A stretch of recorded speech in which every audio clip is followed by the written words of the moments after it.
Hi hello ನಮಸ್ಕಾರ ವೀಕ್ಷಕರೇ, unique word ಚಾನಲ್ಗೆ ನಿಮ್ಗೆಲ್ರಿಗೂ ಕೂಡ ಸ್ವಾಗತ. ರಾಮಾಯಣದಲ್ಲಿ ಭಜರಂಗ ಬಲಿ ಹನುಮಂತನ ಪಾತ್ರದ ಬಗ್ಗೆ ನಿಮಗೆ ಗೊತ್ತೇ ಇದೆ. ಆದರೆ ಮಹಾಭಾರತದ ಕಾಲದಲ್ಲೂ ಆಂಜನೇಯನ ಉಲ್ಲೇಖವಿತ್ತು ಅನ್ನೋದು ನಿಮಗೆ ಗೊತ್ತಾ? ಕಷ್ಟದ ಕಾಲದಲ್ಲೂ ವನವಾಸದಲ್ಲಿದ್ದ ಪಾಂಡವರಿಗೆ ಆಂಜನೇಯ ಸಹಾಯ ಮಾಡಿದ್ದ. ಭೀಮನ ಅಹಂಕಾರವನ್ನ ಅಡಗಿಸಿದ್ದು, ಕೃಷ್ಣ ಅರ್ಜುನನ ರಥದ ಮೇಲೆ ಪ್ರತಿಷ್ಠಾಪನೆ ಮಾಡಿದ್ದು, ಇವೆಲ್ಲವೂ ನೀವು ಮಹಾಭಾರತದಲ್ಲಿ ಕಾಣಬಹುದು. ಇಲ್ಲಿ ಒಂದು ವಿಚಾರ ಹೇಳಬೇಕು. ಆಂಜನೇಯ ತನ್ನನ್ನು ನಂಬಿದವರಿಗೆ ಯಾವತ್ತೂ ಕೈಬಿಟ್ಟಿಲ್ಲ. ಇದೇ ಕಾರಣಕ್ಕೆ ಅರ್ಜುನ ಯುದ್ಧದಲ್ಲಿ ಪರಾಕ್ರಮಿಯಾಗಿದ್ದ. ಸೂರ್ಯಪುತ್ರ ಕರ್ಣನನ್ನ ಅರ್ಜುನ ಎದುರಿಸುವಾಗ ಕರ್ಣನ ಮೇಲೆ ಆಂಜನೇಯನ ಕೆಂಗಣ್ಣು ಬಿದ್ದಿತ್ತು. ಹಾಗಾದರೆ ಆಂಜನೇಯ ಕರ್ಣನ ಮೇಲೆ ಕೋಪಗೊಂಡಿದ್ದೇಕೆ? ಹೇಳ್ತೀವಿ ನೋಡಿ. ಮಹಾಭಾರತದಲ್ಲಿ ಶ್ರೀಕೃಷ್ಣ ಅರ್ಜುನನ ಸಾರಥಿಯಾಗಿದ್ದು ಎಲ್ಲರಿಗೂ ಗೊತ್ತಿರೋ ವಿಚಾರ. ಅರ್ಜುನ ರಥದಲ್ಲಿ ಸಾರ್ವಭೌಮನಾಗಿದ್ದ ಕೃಷ್ಣ ಯುದ್ಧಕ್ಕೆ ಮುನ್ನುಡಿ ಇಟ್ಟಿದ್ದ.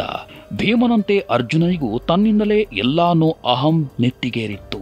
ಆ ಅಹಂಕಾರವನ್ನ ಅಳಿಸೋದಕ್ಕೆ ಶ್ರೀಕೃಷ್ಣ ಒಂದು ಉಪಾಯವನ್ನ ಮಾಡಿದ್ದ. ಒಂದ್ಸಾರಿ ರಾಮೇಶ್ವರಂನಲ್ಲಿ ಅರ್ಜುನ ಮತ್ತು ಹನುಮಾನ್ ಭೇಟಿಯಾಗಿದ್ರು. ಇಬ್ಬರ ಮಧ್ಯೆ ರಾಮ ರಾವಣನ ಯುದ್ಧದ ಬಗ್ಗೆ ಚರ್ಚೆ ನಡೆದಿತ್ತು. ಆಗ ಅರ್ಜುನ, ಶ್ರೀರಾಮ ವೀರ ಮತ್ತು ಪರಾಕ್ರಮಿಯಾಗಿದ್ರು.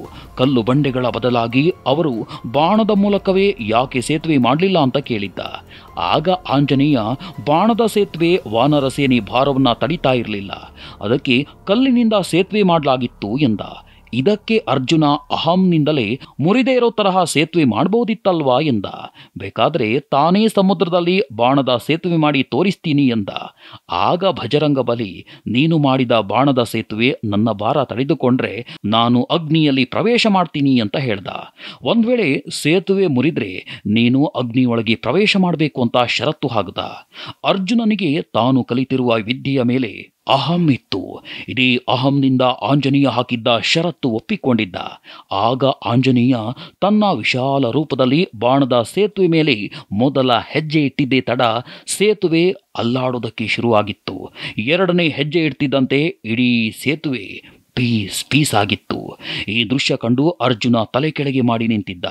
ಷರತ್ತಿನಂತೆ ಅರ್ಜುನನಿಗೆ ಆಂಜನೇಯ ಅಗ್ನಿ ಪ್ರವೇಶ ಮಾಡುವುದಕ್ಕೆ ಸೂಚನೆ ಕೊಟ್ಟ. ಇನ್ನೇನು ಅರ್ಜುನ ಅಗ್ನಿಯಲ್ಲಿ ಪ್ರವೇಶ ಮಾಡಬೇಕು. ಆಗ ಶ್ರೀಕೃಷ್ಣ ಪರಮಾತ್ಮ ಪ್ರತ್ಯಕ್ಷನಾಗಿದ್ದ. ನೀವು ಮೊದಲ ಹೆಜ್ಜೆ ಇಟ್ಟಾಗಲೇ ಸೇತುವೆ ಮುರಿದು ಹೋಗ್ತಿತ್ತು. ನಾನು ಆಮೆಯ ರೂಪ ತಾಳಿ ಭಾರ ತಡೆದುಕೊಂಡಿದ್ದೆ. ಈ ವಿಚಾರ ಕೇಳಿ ಆಂಜನೇಯನಿಗೆ ದುಃಖವಾಗಿತ್ತು. ಬಳಿಕ ಕೃಷ್ಣನ ಬಳಿ ಕ್ಷಮೆ ಕೇಳಿದ್ದ.